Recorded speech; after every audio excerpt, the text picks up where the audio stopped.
The expansion of ADNOC's downstream business is central to ADNOC's 2030 strategy.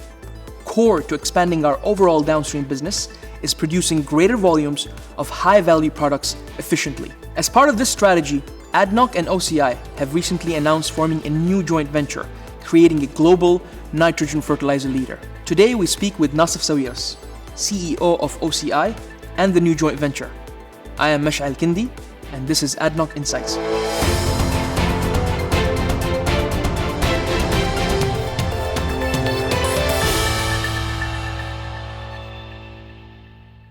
Welcome, Nassef, to ADNOC Insights. Thank you. So how does this new partnership with ADNOC add value to your business? I think it crystallizes our various locations in terms of positioning them to serve certain regions in a more efficient way, which helps our customers, helps with shorter delivery times, and definitely helps both companies' bottom lines. To give you just an example, before this joint venture is being created, you'd see products coming out of ADNOC going to Brazil and Latin America, and products coming out of the Mediterranean going into Asia and India, and basically crisscrossing cargoes all the time. Right now, that process of optimizing sourcing to our customers from the most opportune production site should create value for our customers and for both partners in the joint venture. So we're very excited about it, and we give the customer redundancy. If one plant is down, he has multiple plants that can source product. So basically, it's a win-win proposition for all of us. How do you see the future of the fertilizer industry, and where are the key opportunities in this industry? Fertilizer industry, nitrogen fertilizers grow at around 2% per annum. With the growth of population, plus the increased protein intensity and the better eating patterns.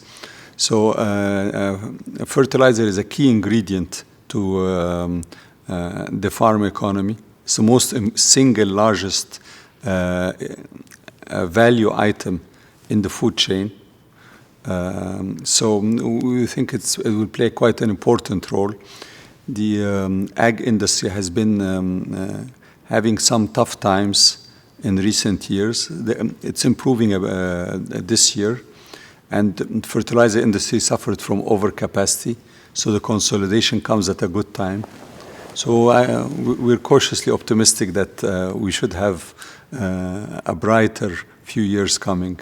How did you get into the fertilizer industry, and what's the most exciting aspect of it?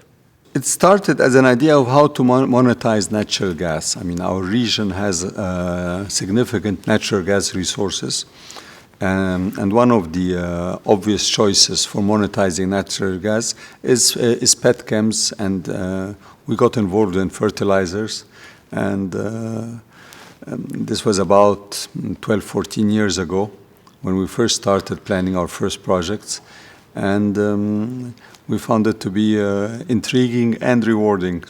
So you have extensive experience in a number of businesses which are quite different from each other. How does that help you become successful? I think you try to take away from one industry what could be adapted to another one. But one principle that stands true to all industries is disciplined capital allocation, i.e. Scrutinizing investment decisions. And the other item that's also is very important is to emphasize that ultimately every business is a people's business, and you're as good as your youngest employee, as they say. So these are two principles that don't change from a lot of businesses. So you can deploy the capital wisely, but you still, at the end of the day, you require the right, well-trained, motivated human resources to make a success happen. So if you can go back and meet the 20-year-old you and give one piece of advice, what would that be?